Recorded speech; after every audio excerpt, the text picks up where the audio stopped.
This one goes out to the Artcasters. Ooh, Artcasters! I say you're catching your spell, Artcasters. Catching your spell. Ooh, you're gonna cast that spell. Strike a hell. Whoa! Ooh.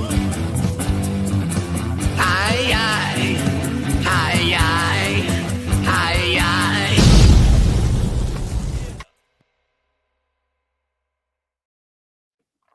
All right, welcome to Artcasters. I am Joshua Kemble, and you're on my channel, so you know where to find me. As usual, we're just going to do the rounds and let everybody know where to find us. Then we can get into this topic, and introduce our famed early host and guest. So anyhow, let's see. I'm also going to switch cameras every once in a while because I can now. Okay, so you can find my stuff here. Make sure you're subscribed, you've hit the bell so you get notifications when you go live, and you check out my latest album, which is I'm in grading mindset, so I have to remember Stumbling Blindly Onto the Road, which just came out. And also keep tuned because a new No Saboteurs album, we've got the final mix in except for one song, so that should be coming out pretty soon. And then also Jacob's Apartment 2 Stories. So that's all my stuff. Scott, where can everybody find your stuff? And if they're into nostalgia and stuff like that, where should they? Yeah, if you're into nostalgia and you want to see me take a weird, unusual spin on nostalgia, check out my YouTube channel where I do just that. And then other than that, on my YouTube channel, you can also find my series, Making Comics 101. It's the most comprehensive free course on how to make comics anywhere, and it's on my YouTube channel. Just, there's a playlist there. You can go check that out. I also have a website, circworks.com, where you can get my comic book, Young and the Dead. It's a kids versus zombie adventure story. Just think Goonies meets Night of the Living Dead. And other than that, I've got digital products and physical products. I just uploaded like 3 new wax packs that you can get. So these are wax packs that I make by hand. If you're not familiar with what wax packs are, like old trading cards, like back in the day before they were all plastic and foil wrapped. These are wrapped in wax and everything. And these are based on just cool movies and stuff that we wish we got back in the days that we didn't. So I think, I did a pack for Spaceballs, Married with Children, and what was the other one? Oh, Big Trouble in Little China. So you can check those out on my website. Awesome. Exciting. And those wax packs are really authentic and cool, and you guys should check them out. I mean, you can't really tell the difference. I really do my best to make them look as authentic as possible. So gum included. Okay. Yeah. All right. So our guest, if you guys don't know yet, it's Kevin Cross. Kevin, where can everybody find your stuff? Mai was excited that you're here too. Hey, Mai. So where can people find your stuff and check out the video that just got released that has to do with our topic today as well? Probably the best place right now is just YouTube at Kevin Cross Art. Nice. It's right down there in the show notes too, so you guys can check that out. I love it. Okay. So let's get into this topic. Sketchbooks. Why should artists keep sketchbooks? Why shouldn't artists keep sketchbooks? And why don't more artists keep sketchbooks? And what's the purpose of a sketchbook? I thought that would actually be a pretty good topic considering your video, and also, just like Scott and I ended up with a really interesting conversation about it too. So, I think you said, why wouldn't you? I don't think there's a reason why not to. It just it's not a good reason. It's just like we were saying.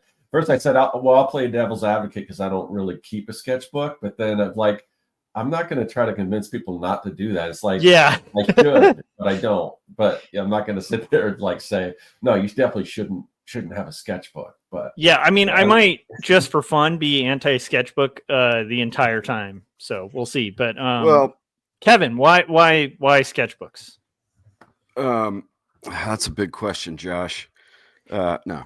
You know, I've had a troubling history with sketchbooks, and you know, in art school we were required, and I'm sure you were as well, Oh yeah. required to keep sketchbooks and fill them like crazy, Oh right? yeah. And I think because someone told me to do it, I hated it, you know. But then, you know, you start seeing your skill level rise and things like that, and it's it's awesome because there's no stakes, right? Like you can suck, you can be awesome. It, you know, it's for you, really. Um, you know, getting your ideas out, you know, raising your skill level, just being in practice. Sometimes since I've gotten back into it, which, you know, really is just, you know, if you watch the last couple videos, it's really just because of this guy right here. Um, it says "Born to Lose" on the front, and it's been staring at me like that for 4 years. And my intention was to write "Live to Win" on the back after I finished it, and I didn't. And I just got tired of seeing it, you know. And I had kind of a troubling year last year, and so, you know, I'm being kind of facetious on those videos when I'm calling it the cursed sketchbook, like Yeah. Yeah. myself by writing "Born to Lose" because how bad things have gone or whatever. So I'm being a little facetious with that, but you know, I wasn't talking out of school when in that one video I said like, no, it kind of has become like symbolic, Yeah. emblematic of where I was a year ago to where I am now, and how the previous 4 years leading up to this, like, you know, catastrophic kind of event happened.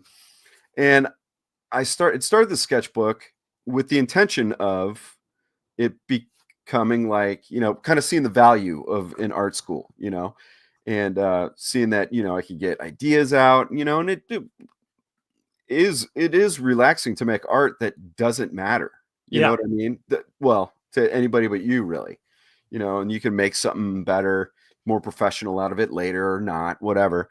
Um, but it's nice to have something to do where a client's not breathing down your neck, Yeah. or or uh or like I said, I don't know.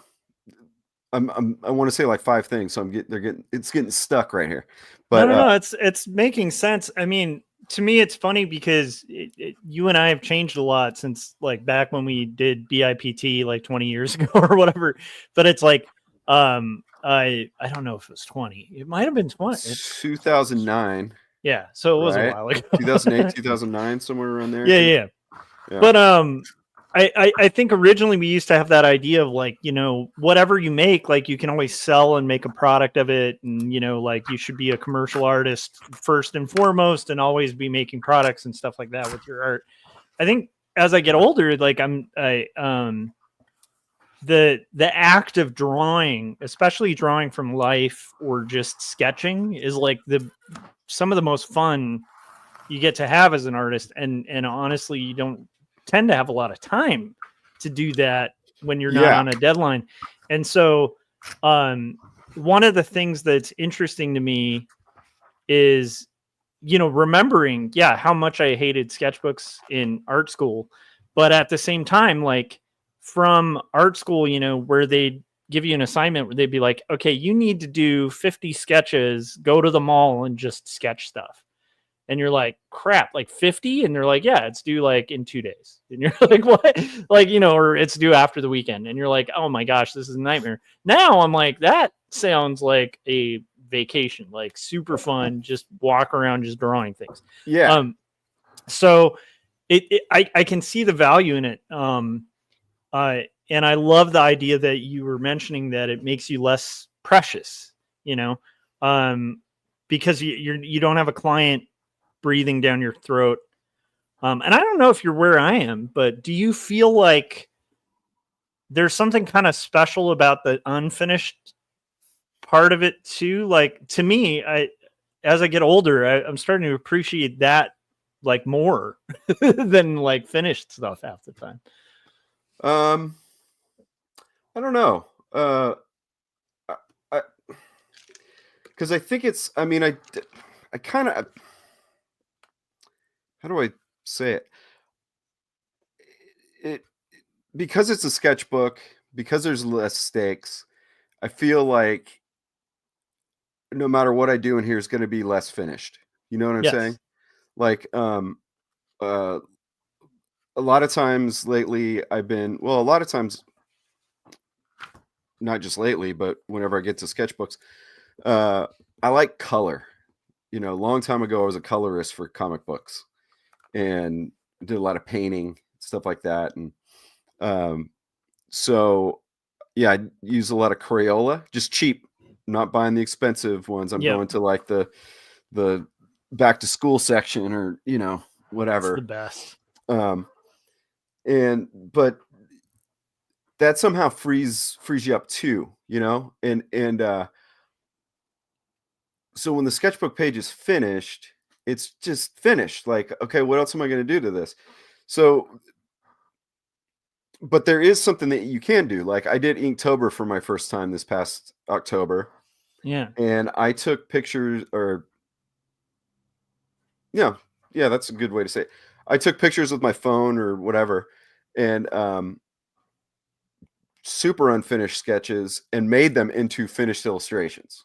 Yeah. That's how I did Inktober. I went to old sketchbooks. I didn't do but maybe 2 or 3 drawings that were brand new.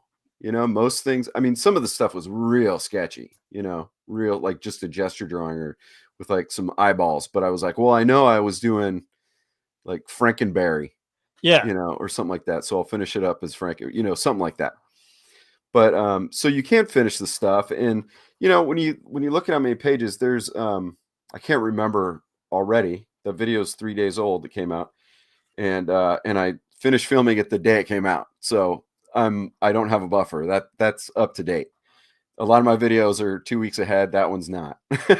Yeah. And but I can't remember. And I've already done 4 pages since then. But it's like there's something like 200 pages in here. You know, so there's going to be something that I'm gonna want to make into like a finished illustration, or it's gonna spark an idea for a series, or you know, some t-shirts or whatever. Because as artists, we gotta get our money all over the place. You know, Yeah. there's not a lot of us that can just make money from one source, really. You know, making art. It seems like at least a decent living, at least in my experience. I haven't been that lucky, but going back to sort of another kind of crass thing about this that you touched on is like, yeah, this is like, I don't have to use this to make money or sell or anything, but you can. Artists that have a big following can sell their sketchbooks. You know what I mean? I mean, maybe not the original. I don't think I can like throw this on eBay and someone's going to be like, oh, this thing was cursed and now it's magical because, you know, he finished it and took the curse away. But I do think there's a possibility of reprinting sketchbooks and selling them. I think that buying sketchbooks is wonderful. Like some of my favorite stuff, like I've always talked about Chris Ware, right? On like almost every Artcasters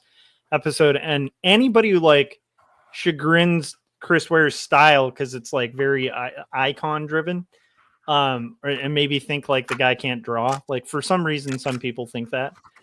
Just check out those sketchbooks. He can use any style. It's like those are disgustingly beautiful sketchbooks of just like studies and stylistic approaches, and those are some of my favorite books by Chris Ware. Are just those little Acme Novelty date book, like the. So I wouldn't actually like mind, you know, personally, I wouldn't mind owning a copy of a Kevin Cross sketchbook if you did like a you know, Kindle book or not Kindle. What is it? It's like a download ebook PDF kind of thing or something. Yeah, you'd have to scan every page and everything. I'm probably going to do that anyway. It'd be cool. It would be a good Patreon reward too, yeah. or something. Or just now you can actually sell stuff on Patreon. I can give it to your patrons, but then I think you can actually put a price on it. Yeah, I haven't experimented with that. But I mean, I wouldn't right now. I wouldn't plague yourself with that, but it's just you know, it's one of those things of like I have this much more to go. I'm not gonna. Yeah, I know it's an option, but you know, I don't know that I'm I'm not popular enough for someone to buy a sketchbook from me, but Who knows? but maybe that's an option. I used to go to excuse me. I was dropped my scissors.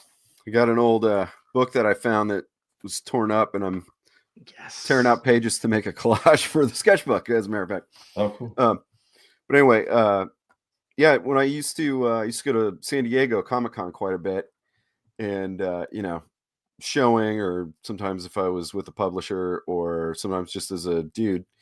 And that was the main thing. I didn't go there to buy comic books. I usually went there to go buy sketchbooks.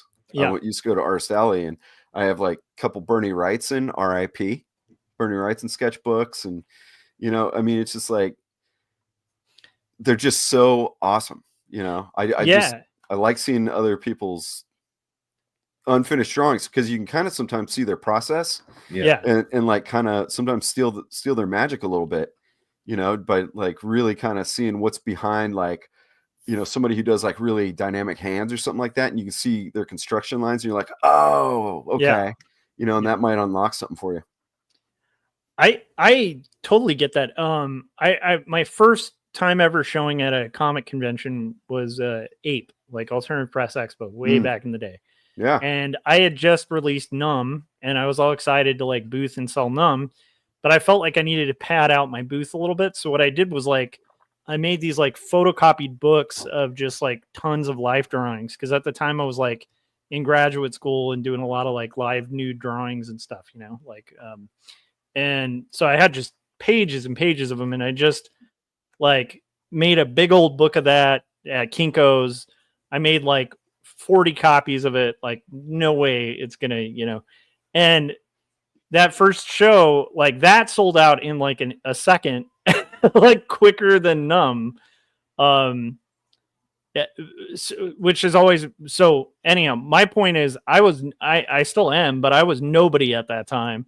So I wouldn't downplay the sellability of sketchbooks, because again, like artists, especially, you got to think about it like you were just saying. Artists really like owning sketchbooks, because you can other artist sketchbooks, because like you can dissect it, and you can also appreciate certain things that like a lot of people want to see, like beautiful rendering and stuff like that. And that's great, but sketchbooks really also get into like the structure, the underlying, the bones of the thing. So I just came up with, I just thought of this idea. I mean, it's kind of been done before, but I don't necessarily, I mean, you could sell sketchbooks without just blank sketchbooks, and I'm thinking kind of with Kevin's brand, with his kind of positivity, like self-help thing that he's doing now. Shut the fuck up, Scott. I'm just kidding. I love you, man. I love you. Just a cool, I mean, there's always people that, because you get all those real positive sayings, but I think if you came up to it with something a little more edgy, positive but edgy, and like even like the Born to Lose, and then I like the idea on the backside. What did you say? Live to Win. Yeah, like I mean, it's like an old with that on the cover, or just like things like that. And you could go as far as like putting little prompts in it. I know there's upfront, but as a product, I mean, it seems like that would be something you could do. And there's probably some way to do it, print on demand, so it doesn't cost you. Here's something. That's so cool. So I do write quite a bit around here that kind of, just like little notes that someone might find interesting. This right here, I don't know if you can see it. It's kind of like blue and silver paint. Yeah. But it's this like mid-century spy dude that I love it. I like to draw sometimes. But it says, "Live like James Bond, die like James Dean." Yes, stuff like that. I mean, I could totally see some from an old, just cool covers on on blank sketchbooks. And this one says, "What the fuck?" I said, "Have a good day." Yeah, seriously. I think it like, so here's the thing. Like I think Scott and I were talking about this. We never have time to do sketchbooks, and I think that's usually the common excuse for artists, is like, I never have time. But what I have noticed is, starting teaching Art 1, I have to do like demos every day and draw with like crappy materials, like Crayola markers, pencils, tempera paint, crayons, like public school supplies to like make art. And what's been surprising to me is having to do that daily has like reawakened my like joy that I get and love I get from drawing by kind of playing, like, because you were mentioning some of the materials that you were using of like Crayolas and stuff.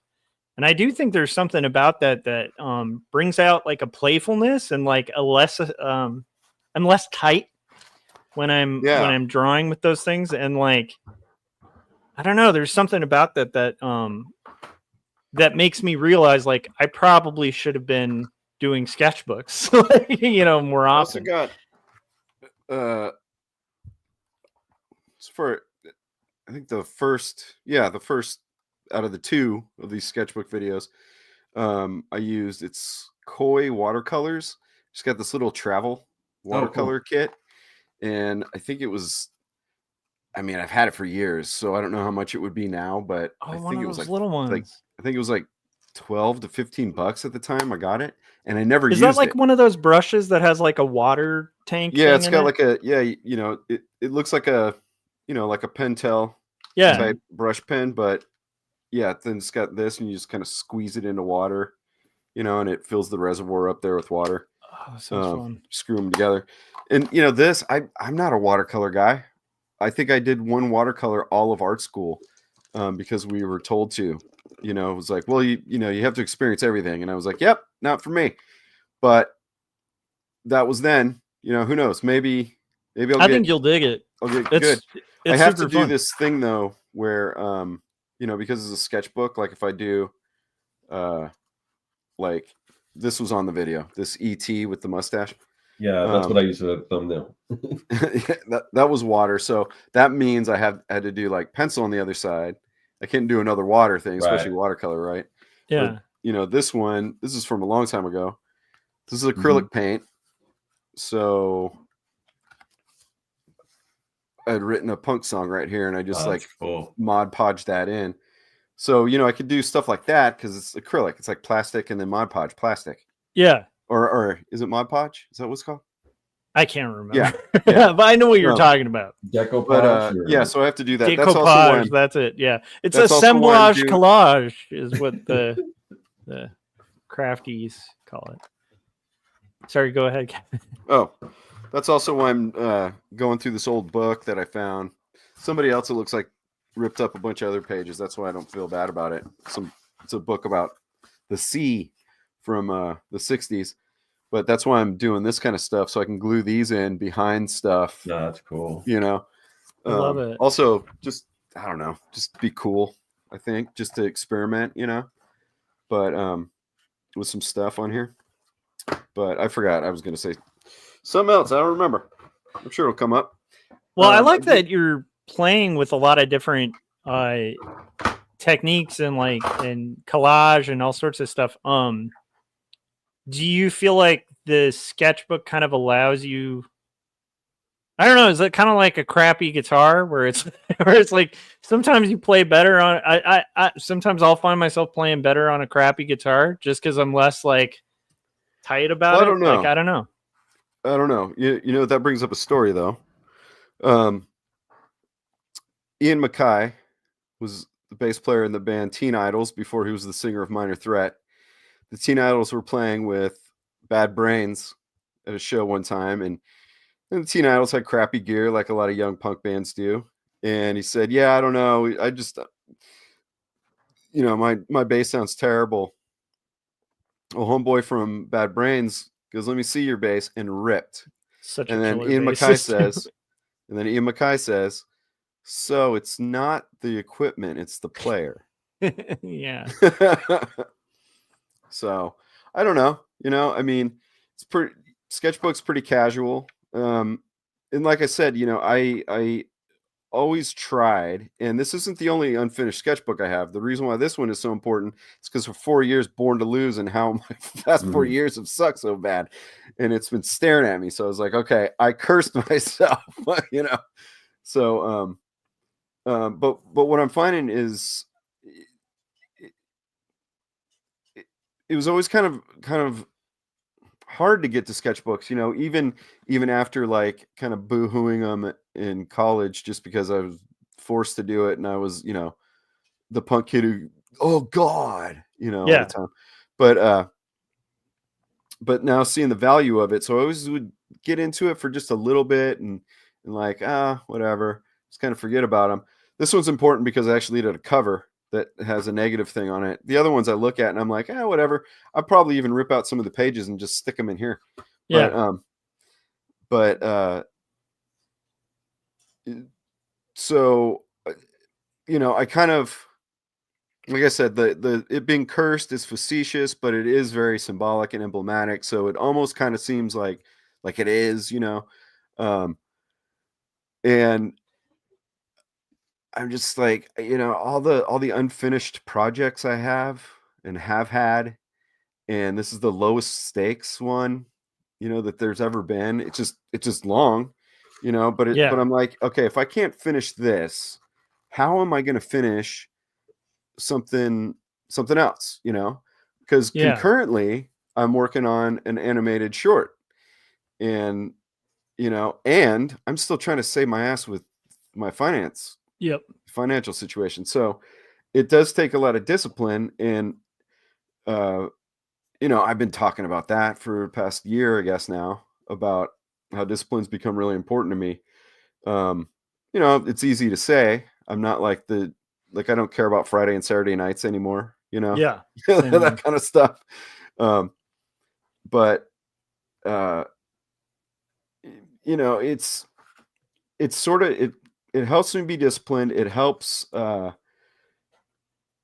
ideas, because more ideas, you know, ideas beget ideas. Mm-hmm. And then there's like happy accidents, and there's some stuff that might be on another video, so I'll hold back on that for now. But yeah, happy accidents. So I was like, ooh, I just used the wrong color pen.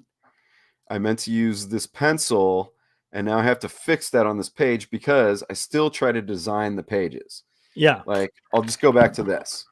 I didn't know that if you saw the last video, is it showing up? Oh, here. Looks It's a little like washed out, but it'll, there. Yeah. So we got this like surf guy, not even drawn very well. His foot shouldn't be there. He'd fall right into the water, actually. But I didn't really know what exactly I was going to do, but I did draw this fin. I thought I was going to tell some of my shark stories from surfing. But then, you know, I did think about my daughter, just like in the video. Sometimes even if I dramatize them for a cool video, that stuff is it's real. Yeah. It's either from my journal, or I'm like making a story of something that really happened and trying to make it interesting rather than just, you know,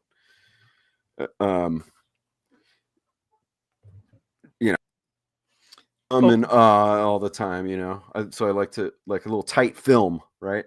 Yeah. So anyway, so I was like, oh, well, this is up there. This was only going to be there. I wasn't really sure what I was going to draw down there yet. And then I was like, why don't I do underneath this, under the sea, you know? So anyway, so I do try to design all the pages, and so, or have some sort of design sense to them. Yeah. You know, even if it's just kind of like sushi is what I call this kind of stuff. I got that from when I worked at a tattoo shop. When people have little tattoos everywhere, we called it sushi. But you know, even that kind of stuff, try to keep kind of a design to it. So when I picked up the wrong thing and thought I was using a pencil, and it turned out to be this red pen, then I was like, oh man, I got to make something out of that now, you know.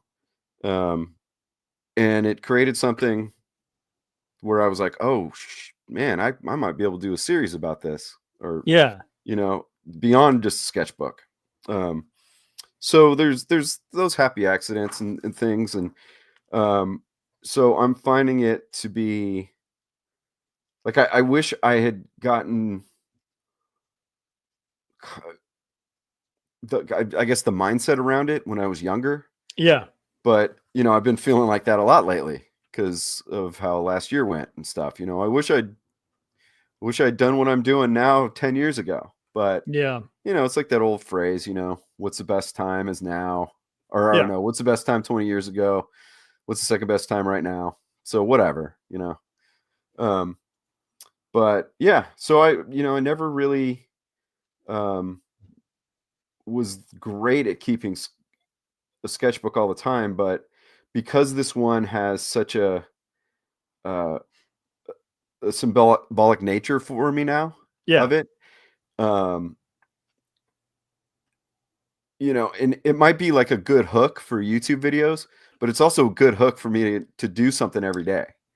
You know? Yeah. And so I this isn't like super big. You yeah. know, I mean, it fits in my hand. It's not a huge one. Like here's a piece of computer paper, you know, and that's a sketchbook. So it's like a quarter page really. Which is ideal for a sketchbook too, because it's portable. Yeah, it's portable. Yeah. And that was the idea why I got this in the first place.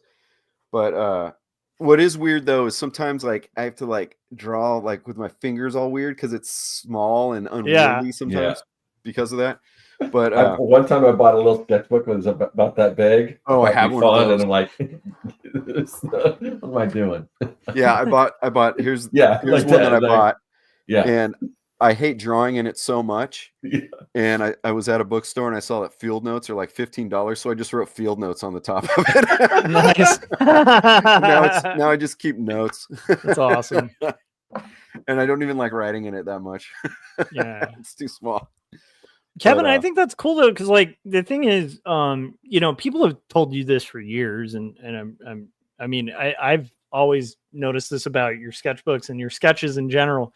You're always the one saying like, "Oh, these are never like this isn't polished enough" and stuff like that. But like generally, when people look at your sketchbooks, they're pretty stunned by them. And I've seen that firsthand, like across the board, you know, with people. Because your drawing skills are incredible, and I think that the play that you're doing with mediums and stuff is going to be really good for just making some like a cool story. And and one of the things I like about that is, and maybe this can kind of touch on like if anybody out there is wanting to do sketchbooks too, do you find that like kind of having a narrative, like an overarching kind of vibe to it? Because you were talking about the design. Do you feel like there's like a narrative that you want to push through it because you do have that beginning and end? Well, kind of, and it's something that I came up with. So last video, in summary, it starts off where I'm talking about, oh, what the hell am I going to draw today and stuff like that. That was, you know, the whole story there was true. I was like, what am I going to draw? I just every day that week for some reason I just woke up mad. Yeah. I woke up angry. I was worried about money, whatever. And you know, I told myself I'm not quitting YouTube again. You know. Yeah. So, you know, I've got to make this video and you know, I want things to be positive. And so that's the first half. So that's when I drew all that stuff, you know. And so I actually did go out for a walk, and it did start to snow, and so that's where I got that B-roll. But I hadn't drawn this stuff yet. That's where the idea came in. Oh, tell your story while you're drawing what you were thinking, and then fill that in, you know. And then it was actually during that walk where I was like, you know, I'm thinking about good stuff. And so that's why that video came out the same day I finished it, because I was like, you know, not every page is going to be like this positive, I'm designing my life page, but why not try to do that? You know, why not kind of give it like an arching kind of theme to it, you know? Yeah. And it's not gonna always, you know, some days I'm just gonna want to draw a monster with you know, a snot bubble or something juvenile or stupid or whatever. But there's nothing juvenile and stupid about monsters with snot bubbles. That is That is the stuff of legend. So, you know, I did just think, you know, like I said in the video, I was like, you know, maybe because I was feeling it when I was drawing this stuff. I was like, oh, it's kind of therapeutic. It's like, you know, I didn't know what to draw. And then I was feeling crappy, you know, and so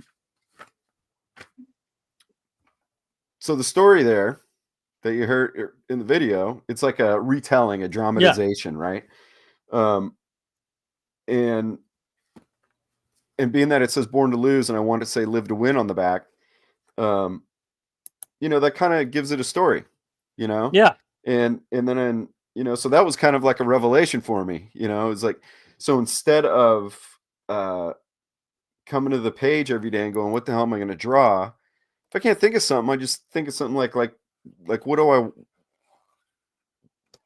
want out of life. Oh, this thing. Even like, I'm not a very materialistic guy. I don't need a whole lot. Success for me just means having enough and being free. Yeah. You know, of which I'm not. You know, I've got debt and I have to answer to certain people because of it and shit like that. I don't want that. I want to wake up and do whatever the hell I want. Right now I can't. So I'll draw whatever the hell I want in here. And then, you know, it also kind of gives me a North Star, you know, to point. It sounds all woo-woo, and I don't think it's creating magic. Like I said, the cursed aspect of this is more kind of facetious, more symbolic. But you know, because I like, you know, skateboarding and surfing came back into my life, you know, after I kind of quit for a long time for not a real great reason. Just I live more inland than I ever have, probably, for a bunch of years and adult stuff, you know, for whatever.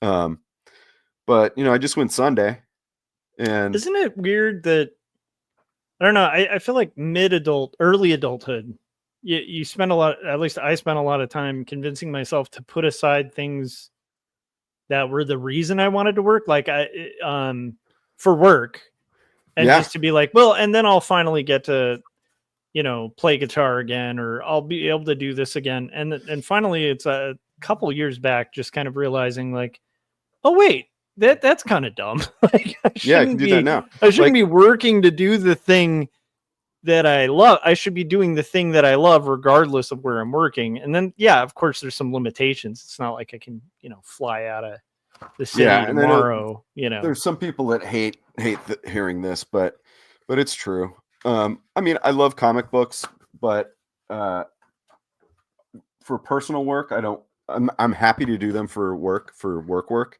Yeah. I still love them. I still read them. I don't want to make them on my own stories. Animation is what I went to art school for.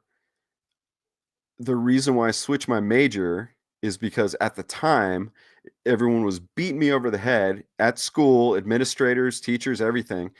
Disney was like the big employer at the time, and they were switching. They had cut their 2D department, and I was a 2D guy. And I had this teacher that I liked a lot, who was a great animator and animated in a bunch of stuff that we've all heard of. And he said that a good illustrator is going to get a job faster than a good animator, because you can teach an illustrator how to animate, but sometimes you can't teach an animator how to illustrate because they've become so set in their ways as an animator. You know, I'm an animator, I'm going into animation, right? But you got this illustrator who's got like more skills, more life drawing, more, you know, kind of more of a quiver, you know, of different experience and stuff like that. And then they learn how to animate. It's going to look different, you know? And so he was like, and so I was like, yeah, you know, because my drawing skills don't seem to be getting better. And so he was the one who was kind of like, I don't know, maybe switch majors and then you probably get a job in animation faster than illustrators. But somehow I was lucky enough to start getting work while I was in art school as an illustrator. And because I didn't want to wait, I was already writing my own stories and making mini comics that, Mhm. you know, ended up into other comics. And then, you know, when I graduated, it was a time when, I know we're getting way off of sketchbooks now. No, it's interesting. Keep It going. was at a time when, you know, we had like light boxes and cameras Mhm. and you know, we had like cells, and we had like the multi-layer Yeah. um I can't remember what the whole contraption was called, but it was a long time Multiplane ago. camera? Is that what you're talking about? What's that? Are you talking about the multiplane camera? Yeah. Yeah. There, multiplane. Duh. And then what You was know, the and name then of the little pegs? Like they even had a punch. They still have them, but yeah, they had like a punch I've that was never called them. preset. I've never called them anything but animation pegs. Yeah, that's Yeah. which is a kind of an unfortunate name. Yeah, I don't know, but anyway, so so the reason why I know what the point is, because you're saying, yeah, why wait for all this stuff? The reason why I just decided I need to get back into animation instead of comics is because I never stopped wanting to do it. Yeah. I just kept fooling myself that I didn't have the money Mhm. or the right equipment to do it, because, you know, I need all this stuff, or at least need a camcorder, like our buddy Jim, you know, his like first thing I think was just done on a camcorder, you know, stuff like that, but I just didn't have it. So in 2009, when we were doing Big Illustration Party Time, I did that little monkey mod animation in Flash, and I hated it. I hated Flash. I hated it. It was too clean Flash looking. was a beast. It was too honestly. clean looking, and It came out good though. my for the skills, you know, my skills in that program anyway weren't that great, and it just frustrated me to no end. And now we're here in the future, and the business that I had, we gotten ourselves iPads, and I got myself a $20 little app, Mhm. Toon Squid, and I was like, oh, this is everything I need. There's no excuse. This is a $20 app that gives me an entire 1940s animation studio in my book bag. That's you know? beautiful. And so you know, I said in a video, I was like, well, I was hemming and hawing with some ideas, and I thought maybe, you know, because ultimately whatever art I do, there's got to be story attached to it, you know. Mhm. And so I was like, I don't know, because comics, I know I'll like want to overwork. Even with like Monkey Mod, I was like, well, I'm going to make it more cartoony. But then I had all that experience being a colorist, so I was like spending like double time on colors. And I mean, you know, in retrospect, that should have just been black and white.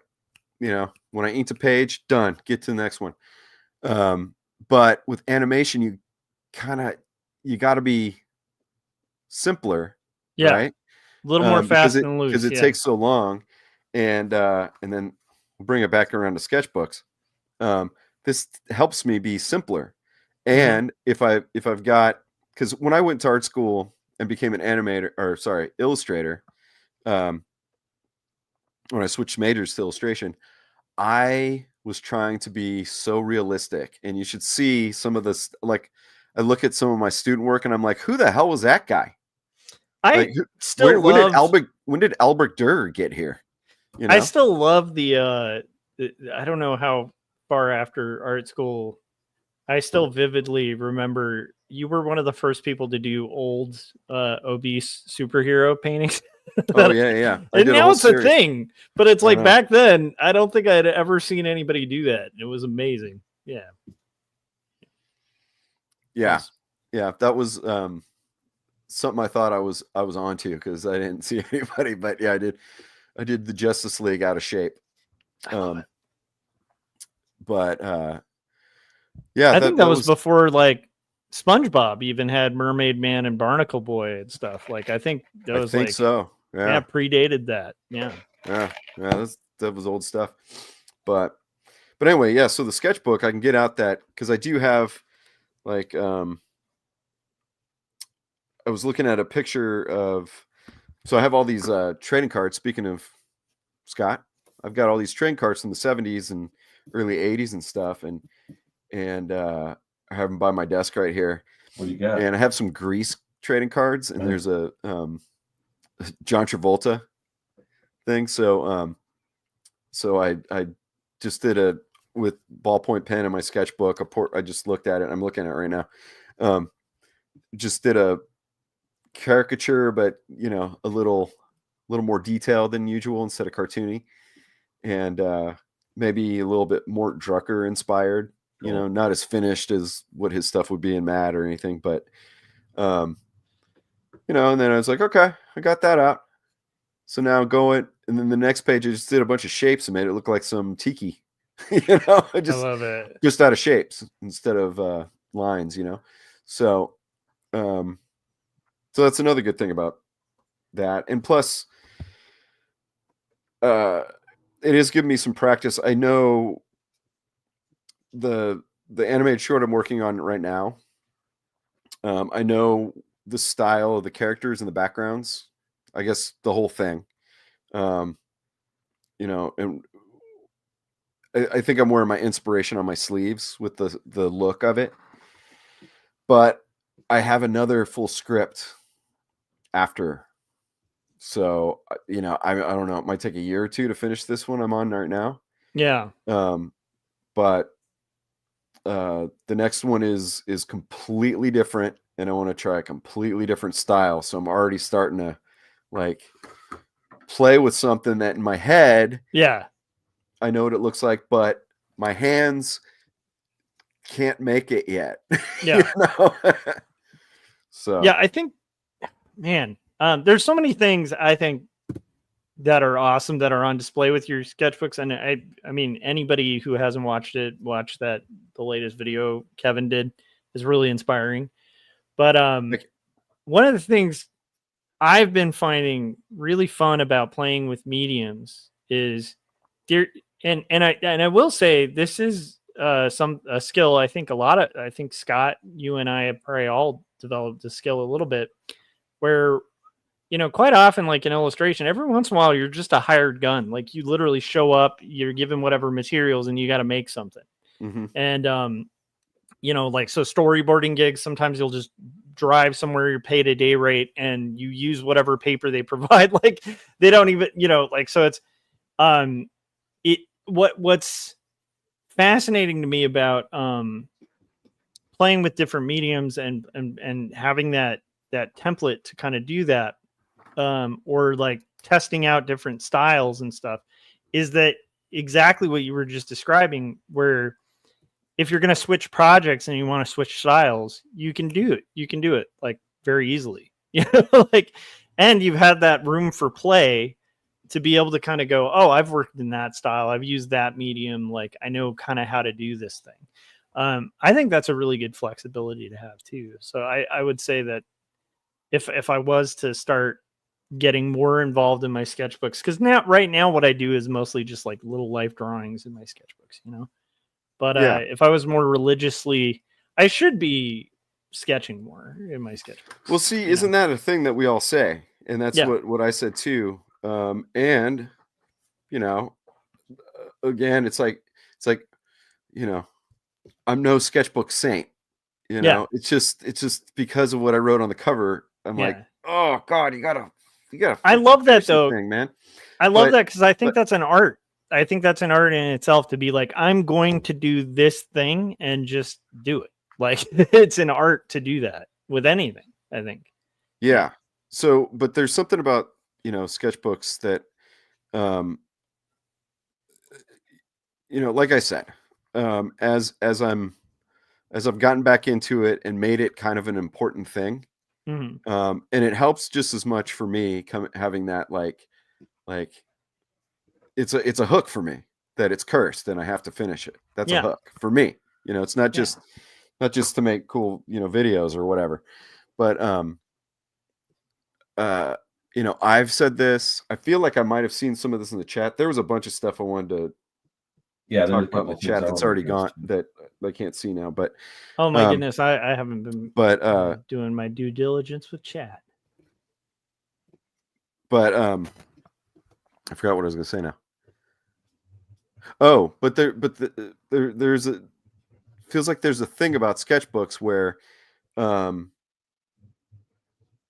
know, if you said like, "Hey man, I made out with your mom last night," you know, there's people that would go like, "Yeah, dude," like total scumbags, "Yeah, dude," and you know, maybe one guy might be bummed out. But if you say, "I draw my sketchbook every day," every artist goes, "Oh," and has something like big to say about it, and I Yeah. can't keep a sketchbook, and that's so lame, and or It I don't gets have as that, much or, response from artists as like saying you're a vegetarian in like a burger shop would get, where people would be like, "Well, how do you not eat meat?" Like that kind of but you thing. know, Yeah. it's like, you know, I always felt that way when there was people who kept up with sketchbooks. And I'll admit, it used to make me feel like, ooh, I'm not doing what I should be doing Mhm. as an artist, right? Not that you should do anything. Yeah. You know, and that's just, you don't feel like, but that's how it made me feel personally. So I guess when I'm at like,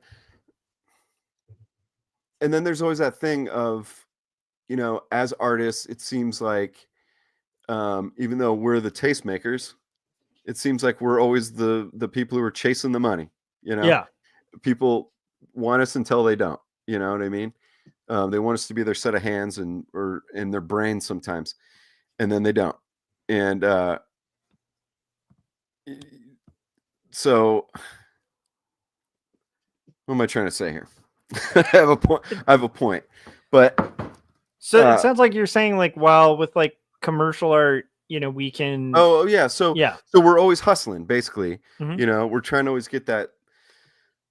But I don't want to work for clients for the rest of my life. I want to break free, and I feel like in the last couple weeks I can see light at the end of the tunnel of this Yeah. being a key. Like right now, there's some crap. There's some stuff I think that could be better. There's something that just happened with a mistake that I said I could make it probably a series out of. It's give me a big idea. Yeah. Maybe that is the thing. Maybe that mistake on this page is the thing that will mean that I get to be an independent artist instead of having to hustle for clients and do food deliveries when I don't have one. Yep. You know what I mean? So I'm starting to see this thing as a key. It might not be, you know, just the key for, you know, to tell the story of releasing some curse, but the key to like freedom. And if it's not this sketchbook, maybe it's the next one. You know what I mean? Yep. So, you know, I love it. I agree with that too. I think that there's a weird thing to just kind of setting goals as an artist, and not like goal setting like career goals, like art goals. Like an art goal would be something like, I'm going to finish this sketchbook. I'm going to go from, you know, page 1 to page 200 and finish it. That's yeah. that's a goal that's not necessarily for money. It's not that there couldn't be money from it, but it's like, it's more of like an art thing that you're just going to do. And I think there's something about that, like showing up, doing it, that will unlock things. Yeah, well, Because I've experienced that with like weird things. Like even right now, no idea how I'm going to finish my credential on top of what I'm doing. I'll do it. I've said I'm going to do it. I'm going to make it happen. yeah. But it's like, it's wild being in it, because it's like, in the middle of it, I have no idea how any of this is going to get done. And that's kind of how everything is. Like the graphic novel I'm working on, I think Scott probably gets that all the time with like Young and the Dead. Scott, did you ever get to the point where you were just like, that's not ever going to happen? Yeah, when I first started, I'm like, there's no way, and it's just so weird to be in a position now where I see the light at the end of the tunnel. You know? Yeah, more than light. I mean, you're Yeah, oh, yeah. like, Yeah. you're like very close. Yeah, I mean, it's you know, we start these things with these grand ideas, or you know, and we're so excited about it, and then you know, I think like it's a platitude. I know I've said it in videos, but it's a platitude that lots of people have said. And you hit that point, you're like, oh my God, this, something goes wrong. An idea that you thought was good, maybe the plot point isn't good enough, or not good enough. You just haven't figured out the correct resolve or something like that. Or you did a comic book page that doesn't sell it like you wanted it to, or something, you know what I mean? And so you quit. And sometimes it's just a little tweak, and sometimes it just means get to that next page, and then you look back and you're like, oh, fix the story. Yep. Got over that hump. There's going to be another one, right? And Always. and again, another platitude, like how much have I done this too? I'm not immune to this. I'm the worst. I have messed up more than anybody. I think I'm terrible, but we're all terrible. But it's if I have an idea and it makes me stuck, and then that makes me stop, I'm just going to think about it, and then I'm going to feel like a failure, and then that's going to put up another block, and then I'm not going to want to do it. If you just muscle through it, I don't care how many years it takes you. It's like, getting back into 2D animation. Now I've done experiments and practices and shown some, a fair amount, I guess, on some videos. Not all of it, because not all of it's worth showing, but, and I've got a solid script. I've written enough now that I am confident with what it is. And I don't just mean writing just this. I mean writing for, some decades now or whatever. But so I feel really confident with it. I feel confident with my skills with it. But it's an animated short, but there's so much to it. There's so much to it. And because I'm going to be doing most everything, except for I'm not going to do all the voice acting. But that's a lot of work. Yeah. That is a ton of work. And it's a ton of work that has no rewards right now. And if it does have rewards, that's like minimum probably a year from now, probably 2, if there's a reward. And it's an animated short.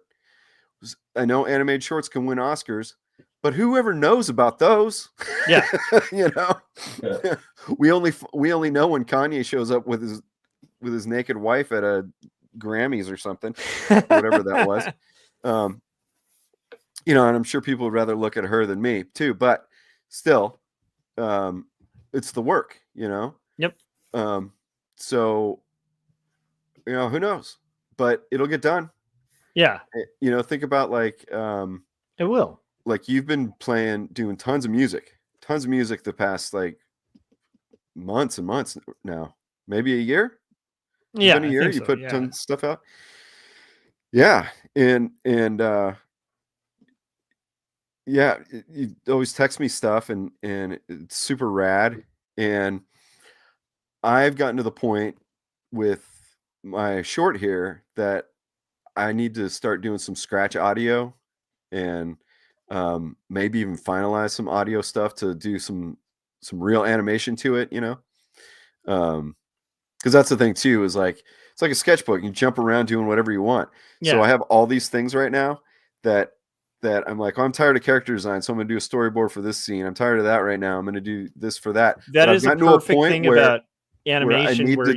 I need to do audio so that I can start putting it down, putting everything together, make some animatics, because I'm going to try to do it as professional as possible. Because I haven't before. Yeah. You know what I mean? And like I'm even going to do an art of and a back, book and making of and all this kind of stuff in the process, amazing. And with sketches and all that kind of stuff. And have a soundtrack. And there's going to be a lot of music in a style that I haven't written before.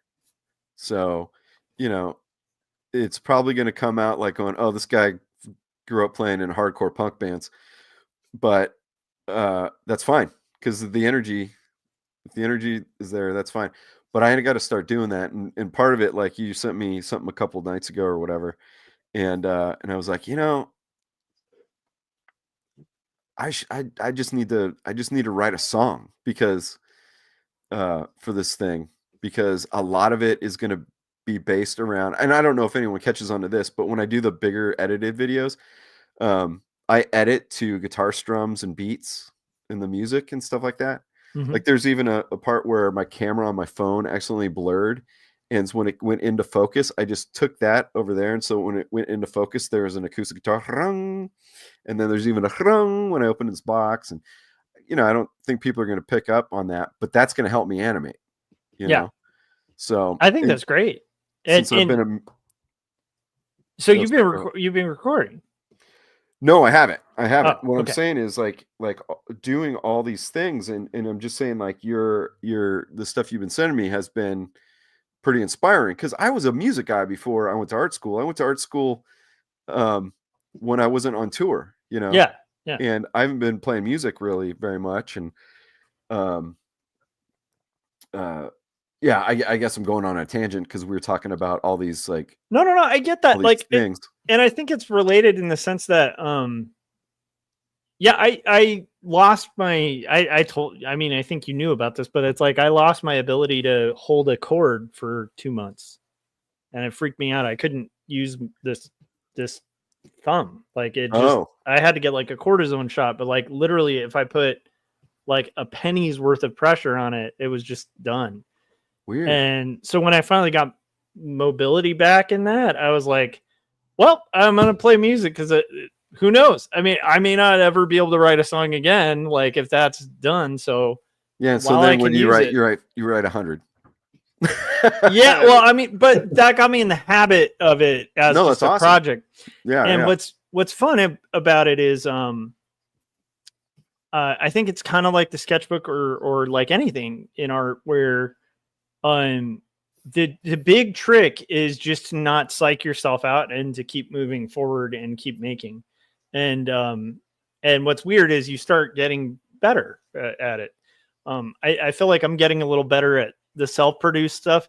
But it's like, because I have to allow myself to do stuff that I may not even like, I don't know if it's good. I don't know, but allow play. And I think sketchbooks, are like that. I think there's something to that. Like, yeah. And I guess it is just like a platitude, but it's like, there is something to like showing up with a goal in mind and just kind of making the time to do it.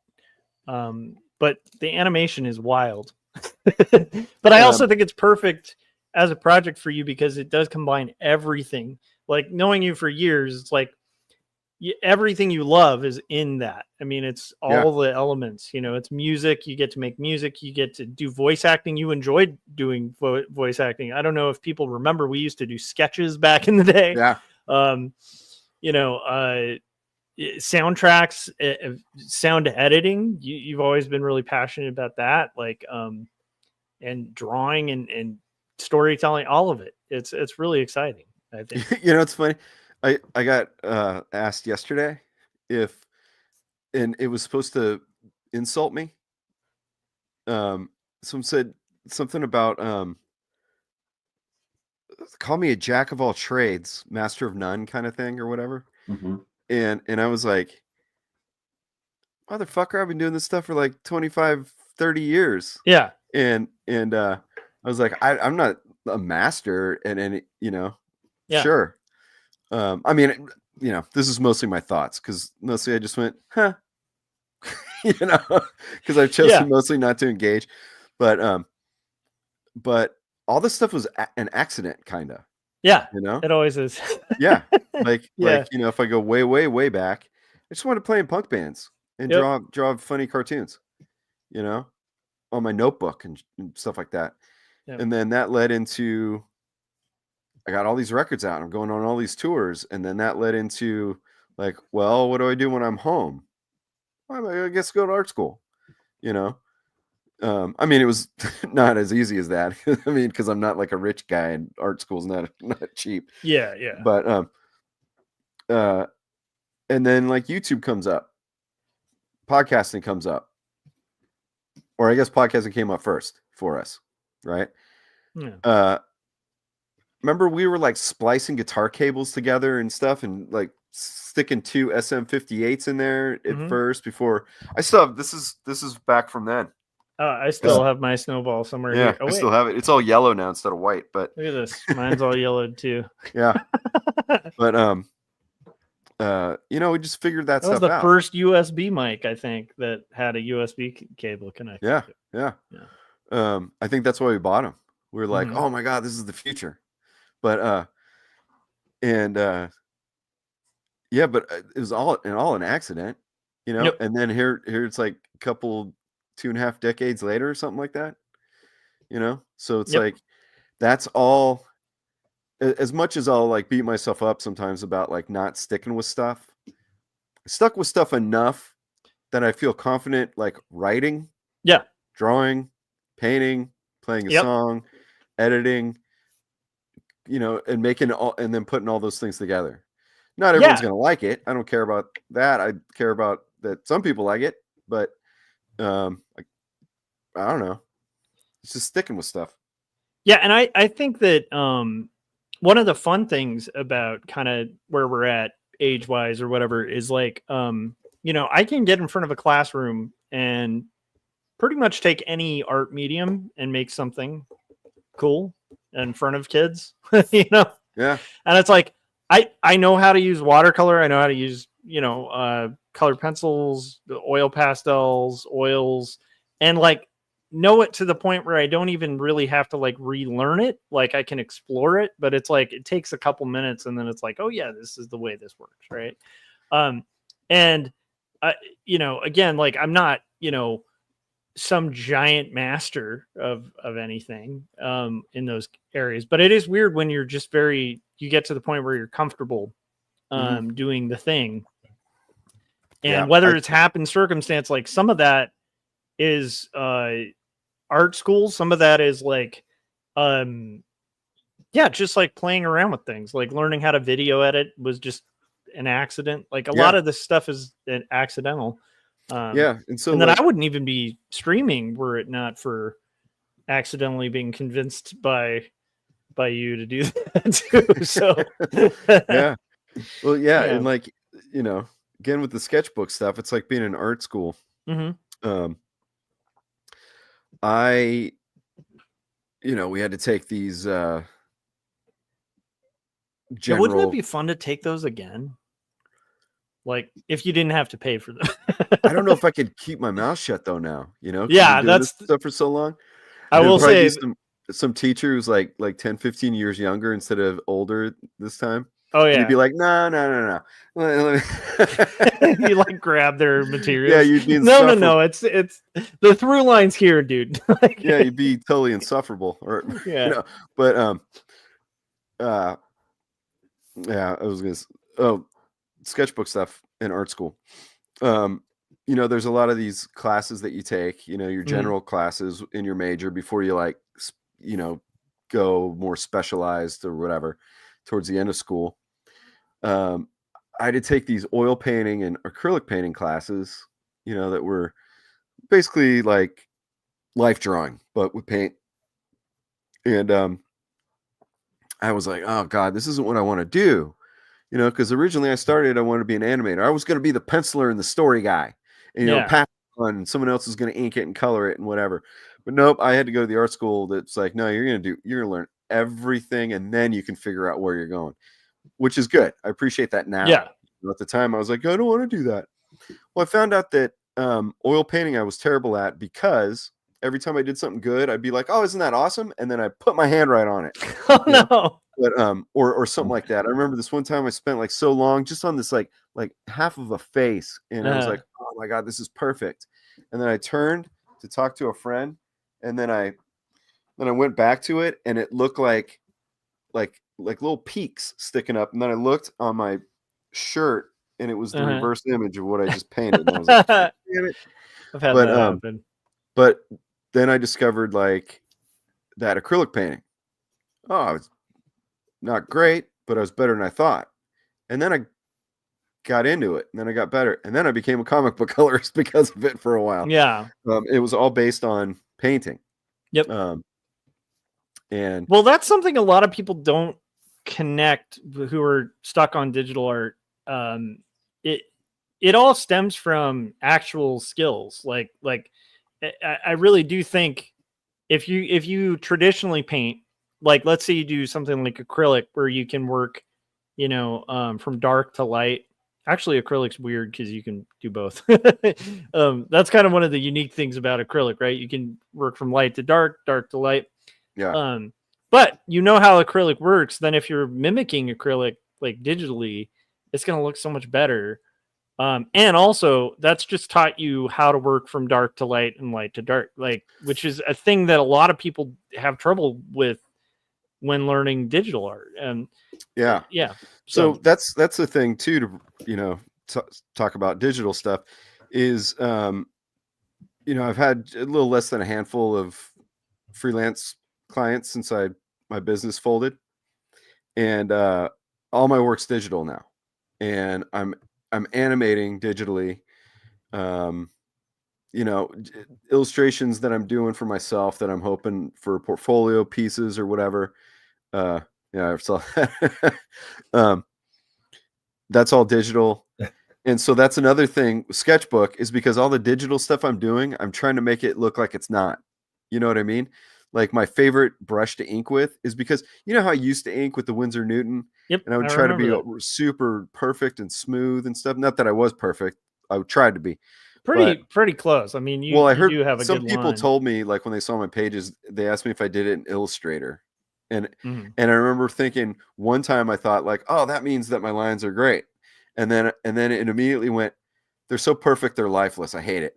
So anyway, so now that when I do digital art, my favorite brush emulates a rusty nib pen. Nice. And so, it's got variations that sometimes you don't know. Like it's got these variables in it, so it'll like splatter sometimes and stuff. And I love it. It's crusty looking. With the animated short, I'm trying to make the lines look like it's been shot on film. With like one of those multiplane cameras. And I'm trying to, I want it to look like it came out in the 60s or early 70s at the latest, So that's the funny thing about digital stuff is, you do this digital stuff and there's these infinite undos and you can make it super mathematical perfect. And here I am working in it, trying to make it imperfect. Yeah. And when I draw an imperfect line in my sketchbook, I'm like, I'm feeling real paper and I have to sharpen a pencil and that feeling of, I've got the electric pencil sharpener behind my monitor here, but I also sometimes it just like whittle it into a sword, like with an X-Acto knife. So you get that old school. Yeah. And I'm like, yeah, this is good. The power goes out sometimes. When am I going to like get so used to, this? Mm-hmm. Yeah. I mean, who knows? That it might all go away. So, but there'll be tree bark and charcoal or something, So, yeah, I like being able to like, have something that's analog. Yep. I love. Don't get me wrong. I love technology. I love being able to have an animation studio that fits in a book bag, like I said. Yep. But yeah, isn't it nice to have these happy accidents? Because when it's digital, sometimes those happy accidents becomes a Command Z. You know what I mean? Yeah. Well, and what's interesting because I've been doing a lot of digital work recently too, and what's interesting with it is like being okay with like leaving a little bit of flaw, because it's like, no, that's actually good. Like because like the book I'm working on right now, I want it to look somewhat like kind of tint linotype, like tinty, kind of Victorian-y kind of vibe. And I've definitely had times where I'm like, because I mean, Kevin, Scott too, we've all had like art class where we learned how to like render, Yeah. And so when I start like actually rendering in like what feels like graphite, I'll lose myself sometimes and start going like way too hard. And then I'm like, wait, no, like I'm not gonna like, I can't render this. Like that would be insanity. Like, so I have to do this kind of half render and be okay with like little spots where it's a little blobby. And that's kind of part of the look. But it's hard to like it with digital, you could just keep going. But at some point, you're going to cross that threshold of like, why did I do? What was the purpose of that? Like now it's just a picture, I don't know. Yeah. So there's some old illustrator, Renaissance painter, some master. I don't remember who said this, but would put mistakes on purpose, which I thought was interesting because they were so good and people were like, oh, this is dude just so awesome. So the person would design mistakes on purpose. I love that. It's so weird, but because it doesn't seem like a mistake anymore, though. Yeah, so is that a mistake? It takes me out of the story a little bit. Yeah, isn't that kind of like recording in a fine, fancy studio and still getting feedback? It's like at that point, are you really like accidentally getting feedback? Isn't it kind of more of a flex? Like I'm better than you. Yeah. I do like that Rembrandt, like you look at his early stuff, it's all like rendery and like everything's all smooth and stuff. And then you look at his later stuff, and to me, that's the real paintings, like are like late Rembrandt, where it's like splotches of paint. And but there's color there and form that's like so much more sophisticated than like young, smoothie, fan brush Rembrandt, Yeah. I like to think we're all going to become like Rembrandt as we get older. We're just going to get a little sloppier. I was talking to a friend of mine. He's an illustrator, and he was an animator way back in the day. He worked for Iron Giant Anastasia guy, Bluth, Don Bluth. And he sends me what he's drawn in a sketchbook and stuff like that. And he did this like, he does a lot of stuff where he paints something really nice, and then he like takes and then he spills like ink on top of it, and then he takes an X-Acto knife and he scratches the details out of it so that it gets all textured, and then he like slaps on like a piece of grocery bag and then paints back in what he covered, and so it just like creates all texture. Yeah, I forgot what he said. He's a couple years, year or two older than me.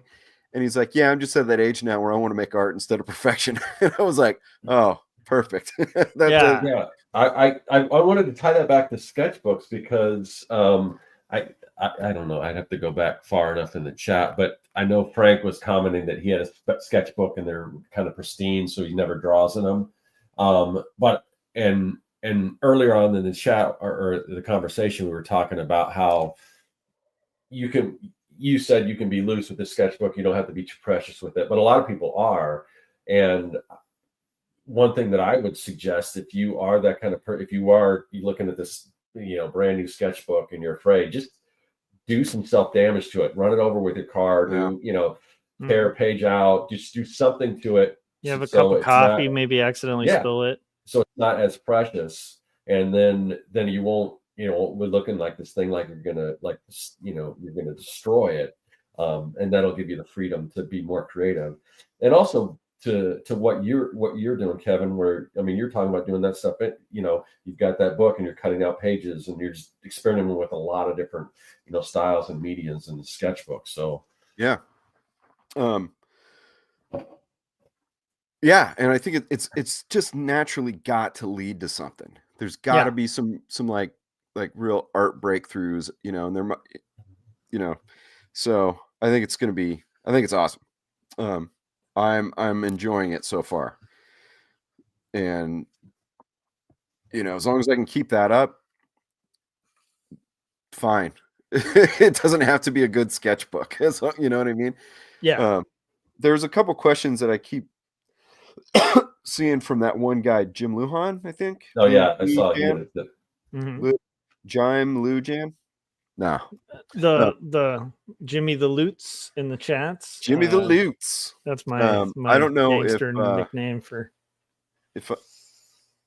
Jim, I'm don't you allowed to watch say his videos? Everything he's drawing, he's talking about his experience walking around cemeteries and stuff where he It's lives. true. But Jim, does, Well, I'll gotta tell watch you- is his the videos. city he lives in a cemetery? I live next to one that I'm always in. It's in It's a lot of true. the videos. The one where Virgil Earp is buried. That is and, a cool and I am cemetery. from the same place where Wyatt Earp is buried, which is interesting. But does the city I live in now influence my artwork or style? Style, absolutely not. Does the city I currently live in influence me? Probably. More where I came from and where I want to be influences me more. Because Yeah. where I want to be is also a place that I have a lot of history with. But I am not in this city for as long as I have been by choice. Well, it is choice. In a nutshell, I moved here for somebody that I'm now divorced from, and we had a child, and so I will be here for my child. And I'm happy to be here for my kid, but it's the place really isn't really for me. So if it's informing me, it's in that way. It's in more, there's when I talk about surfing, and I can surf not in the city. I don't live at the coast, but it's not that long of a drive. So like Sunday I went, and it was actually oddly warm for this time of year. So, it's not a state a lot of people think of as a surfing state, but there's a lot of it here. Yeah, I mean, it kind of makes sense. There's a long stretch of coast there.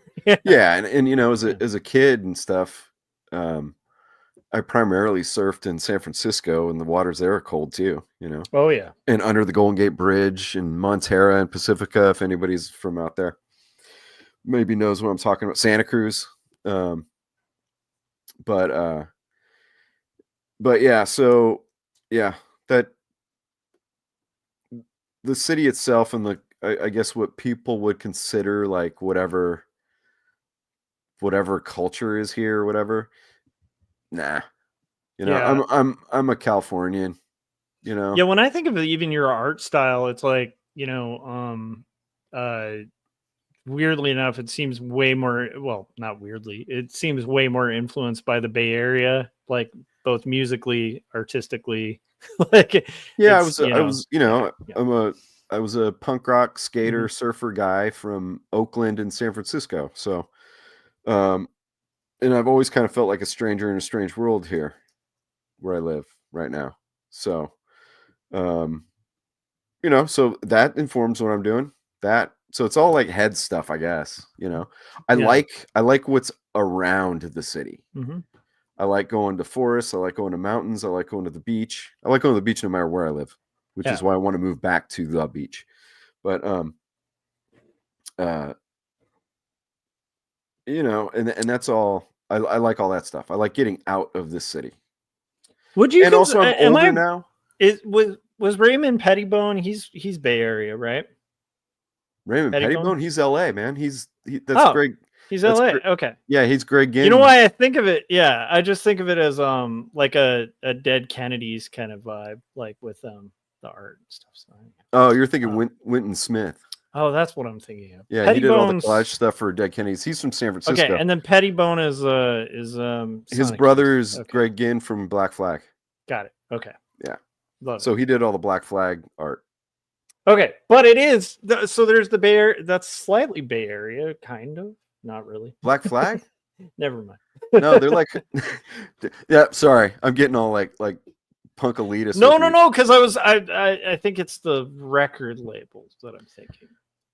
Nope. Wrong. SST. I'm all kinds of wrong. It's all LA. It's all Hermosa Beach. It's all. Well, then why am I trying to give the Bay Area credit for anything?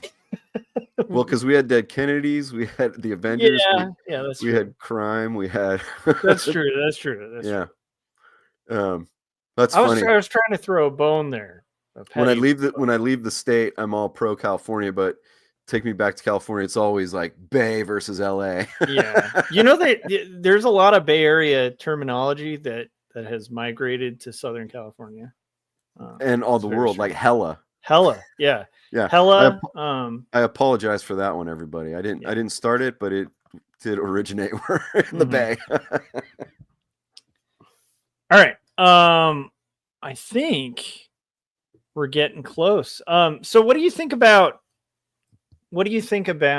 doing more sketchbooks after this one? Or are you gonna even think that far ahead? Right Yeah. now it's like I did have a point step about one to- this. Yeah, go ahead. To bring to animation. Right now, one at a time. Yes. So I did bring up that I have something that my next animation project that's going to look completely different. Mm-hmm. The reason why I brought that up is something I can do, even though that doesn't sound like one at a time.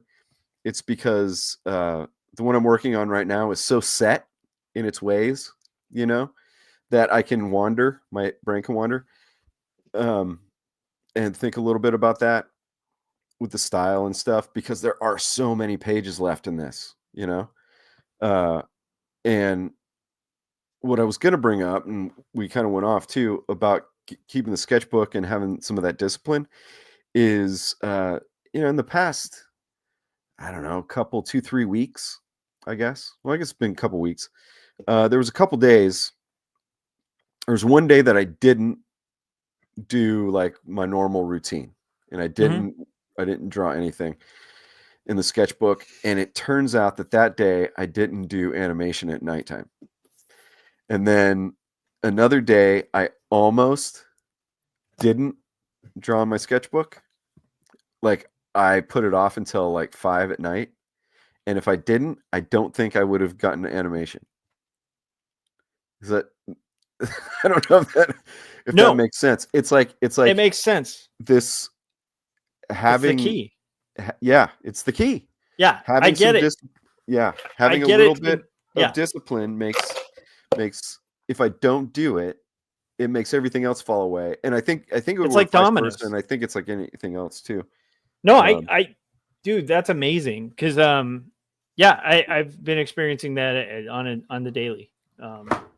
Yeah, that's why. Somebody just said something in the chat. So they said, I believe people surf in Arizona. We have a man-made beach. Is that true? Well, we have water parks with.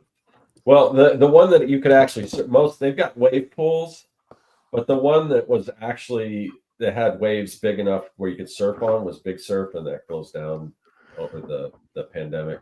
If you ever seen North Shore, that's where the kid trained, was at Big Surf. Yeah. I have North Shore on VHS and DVD. What's that? I have North Shore on VHS and DVD. Nice.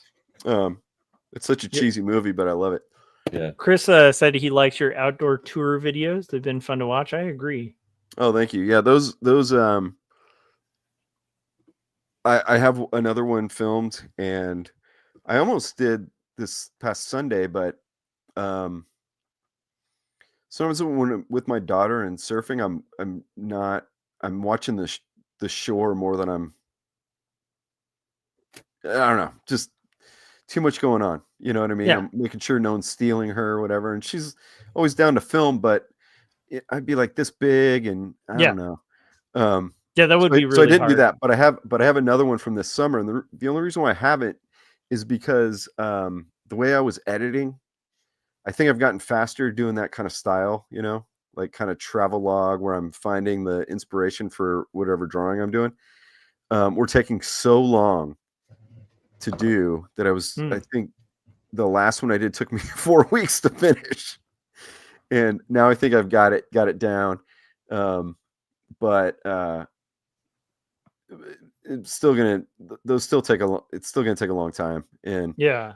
So I'll get to it, and I want to do it more. But and my favorite was the lighthouse video. I think that was my favorite to do. Yeah. Actually, they all were. They're all good. They all both were. But yeah, I have a third one, and then there's another one I have planned to do, and but yeah, they just take a long time. And right now it's below freezing. Oh, thank you. Drink the paint water. It's funny. I have pictures of me drinking the paint water at my old sign shop. That as a joke. I took a bunch of pictures of me drinking paint water. It's not real paint water. Anyway, I've but had that happen though. Like maybe Kevin, when you were doing just out of curiosity, when you were doing the oil painting, did you ever catch No. yourself doing the good old terpenoid swig? No, luckily not. But one time did. I thought that I had the back end of my brush, and I was like I used to chew on it, like nervous chewing. Yeah. I think it was like probably chain smoking or something back then too. I used to chew on it, and one time I just went clunk. I was like, oh my god! And I looked like, this is how Van Gogh went crazy. Yeah, it'll happen. Eating his cadmium paints. Love that. So I haven't drinking the paint water. It's not the oil, because that was all like terpenoid or whatever that was in there. But I did drink Chew Spit one time on tour. I thought it was a Coke. I thought it was my Coke, and someone had finished their. Now I don't know which is worse. I think one could probably more likely kill you, but still, I don't know which one is worse of those two. Like, yeah, pretty bad. That's pretty. But he says, drink the paint water. Says, or dunking your brush in your beverage. I have done that. I've done that a bunch. Yeah. Easy. In my sketchbook, that ET with the mustache and the bowler hat, whatever, that was actually, I was going to paint that with coffee, and I didn't want to. I wanted to keep drinking that coffee. You're like, it's not So worth it. I was like, oh, that I think that might have been the inspiration for like, well, I'm gonna try those watercolors. There's brown in there. That's brilliant. I love it. Yeah, I just realized, I think the color scheme on that ET thing was probably like a Reese's Pieces color scheme, like the oranges and yellows. And was that intentional? Oh no, I didn't even think about that. You could have painted it with melting Reese's Pieces down and paint it with that. That maybe that was like a subconscious thing or something. Yeah. Because you're right. Yeah, it's That's all brilliant. Reese's Pieces colors. That is the best. Yeah, I didn't even think about that. Cool. This is Scott. Like, Scott's conceptual brain is just firing on all cylinders all the time, because that was pretty solid there, Scott. Yeah, I think Dylan says at Lake Havasu, I guess you can surf there. I didn't know that. But I surfed a river in Germany once. Okay. They it's like a spillway in the Rhine River, and went underneath this little bridge, and it hit like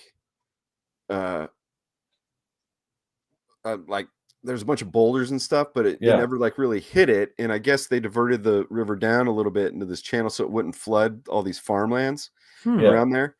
And I met this German dude who happened to go to UC Berkeley, which I was born in Berkeley, and at the time I lived right up the street from there. So it was like small world to meet a German home on vacation, but also happened to live kind of in my neighborhood back home. But anyway, he goes, yeah, we can surf the river. And I was like, what? And he's like, yeah, come with me. And you drop in like you're doing like an acid drop on a skateboard on the side of these little brick walls. And it's just, like a wave that never stops breaking. Just goes like that. And it just kind of like the walls here, and the pressure or whatever, that wall goes like that. And then when you bail, you just fall down there, and then the wave like pulls you up like that, and then shoots you over the wall into the river, and then you just swim to the side and you come back over. That's cool. It's pretty awesome. Wild. Yeah. Havasu's on the Colorado. That's actually where the London Bridge is now, where they moved it to. Oh yeah. But yeah, I've been there several times, but I didn't know you could surf there. I still think that there should be lake pirates. This is just something I think needs to happen, is a lake pirate sketch or a lake pirate something, because just the idea of piracy on the high lakes is hilarious to me, because like, where are you going to go with the boat that you steal? I don't know. I love that idea. I want to do something with that. Maybe it'll be the Pirates of Havasu. That's your next. That's the theme for your next album. Yeah.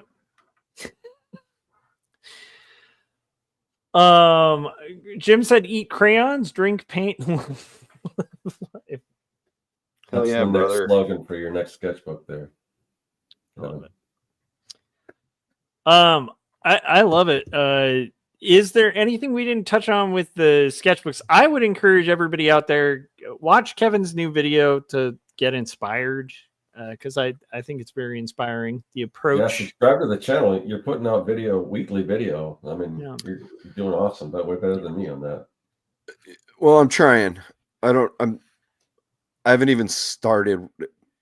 I know what I want to do for Friday. I don't know that I can. Right. So that's the problem is Yeah. like YouTube, and the algorithm loves speed, but which means that it prefers that over better ideas Yeah. sometimes. So I don't know. I'm toying with maybe skipping this Friday and waiting till next Friday so I can spend time to make a better video, even though I know that, I mean, YouTube, I've been monetized before, but I disappeared for so long, I'm demonetized. Is that how it works? Did they do that? Yeah. Really? I was gone long enough that I got not enough views, so I got demonetized. I'm only like halfway to the ability to stream right now, and they're already putting videos or ads on my videos, and I'm not getting anything for it. That's nuts. But so I'm demonetized, so I know that but back in the day when I was monetized, it didn't pay great. No, pretty bad. Yeah, I'm monetized, and I don't even worry about it. Yeah, I think there was like 2 years in a row that I got, I think, about $200, so $100 a year. Yeah, and that's when I was more or less doing daily stuff, daily videos. Yeah. And I think back then they didn't pay you out until you got $100. Yep, Right. they still have that. They still do that. That's why I knew it was a year, because I was like, says I have I $96. How many? Yeah. It's going to take me 4 more months to make that 100. But I got to the point where I was getting like 100 a month, and then I was looking at the amount of time I put into these videos, like I'm losing so much money. But that's not why I was doing it. But. Yeah, I mean, that's not why I'm doing it, because I've got a bigger plan involved. Idea. I want. Well, that would be a whole nother show if I started on that conversation. But yeah. Anyway, I would like more people to see it than not, and it seems like not this past video, but the video before that. It seems like the algorithm was like, okay, here we're gonna finally let you have some growth on your channel. Yeah. And then the most recent video did better than I expected, actually. But I don't know. I have a different idea. I don't want to only do sketchbook videos. I think I'll get bored of that. And I think your path is what you've been doing is good. Thanks. So I want the new direction. I have this direction you're heading in. So anyway, I might skip this Friday and just go back to the algorithm going, who are you? What? No, we're not going to show this video. But I'd rather have something good. That algorithm I don't know. is amazing. Maybe I'll do like a quick one more sketchbook video till I take a break for a little bit. Not for my sketchbook, for those videos. I don't know. I don't know what I'm doing half the time. What am I saying? Why does anyone listen to me talk? It's fun to listen to you talk, and I appreciate you coming on and talking sketchbooks. It's a fun thing to kind of think about, and man, even what you were just talking about of the rigid order thing, and how if like one of the things is missing, it's hard to get through all the others. Yeah, it's almost like an excuse. That's got to be a topic at some point, because I feel like I have that all the time. That's not something I expected when I decided to, like, okay, just finish that sketchbook, because it was sitting in my desk, just like looking at me every day. You're born to lose. Your life sucks. You're born to lose. Born to lose. You wrote it down. You're an idiot. You're a loser. And I was like, well, fuck you. I'm gonna finish you. And so yeah, it just wasn't something I expected, but it was notable when I was Yeah. like, oh, you didn't do it that day. Yep. So you didn't do the other thing. 'Cause Derails a you lot of use it the as an excuse, which is just like what I was doing when I was like, dating booze hound chicks and stuff. I'd be like, I'll get to that tomorrow. Let's get drunk tonight. Yeah. Oh, but now you Yeah. got a hangover. Yep. Shit. Oh, that gets harder too as you, yeah. Yeah, so now it's just like, so it was notable to me. I was like, oh, you let one thing go, so you let another thing go. You let the two hard things go. Because even though I say this is low stakes, and it's like, I don't have to do this. I don't have to do the animation. I don't have to make YouTube videos. Mhm. But for some reason, I make myself do those things. But I have to go try to make money delivering food or trying to hustle a new, illustration client or whatever. I have to do those things. I don't. Oh my goodness! Jim Lujan just sent $1.99. Thank you. Yeah. Retirement, guys. Retirement. That's Jim sharing some of his multi-millions. I agree with that about the have to. I think that would be a great topic for another time. I think we got to call it. So did we lose Kevin? No, Kevin, right here. oh, I thought you froze for a second. No, I was trying to I think he the was just videos. You were so like utterly still that it looked frozen for a second. That would be a fun thing to kind of do. We should do a freeze tag video, guys. Oh, there's a bunch of stuff to address on these comments, but I got to put my kid to bed. Yeah, make sure she's yeah. And we got Mr. Circland has a place to go. I got some schooling to do. All right, guys. Thank you so much, everybody in the chats. It was a lively one. We appreciate you. Thank you, Mr. Lujan, for making it rain, like Chris said. Thanks again, Kevin, for coming on. Let's just close out with you're on my channel, so if you guys haven't yet, hit subscribe. Kevin, where can everybody find your work? And check the best out that place video? right now is youtube.com/KevinCrossArt, because I don't have a website at the moment. Or I have a website from 2011, but don't worry about that.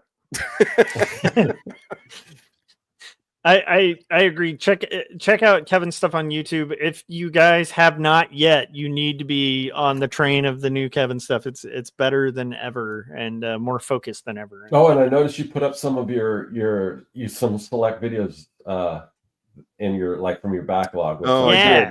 Yeah. Some of those are back up. Yeah, so I'm going to filter. be going through those in slowly and putting some more up. I still get asked about it, and I can never remember where I've said why I took so many down.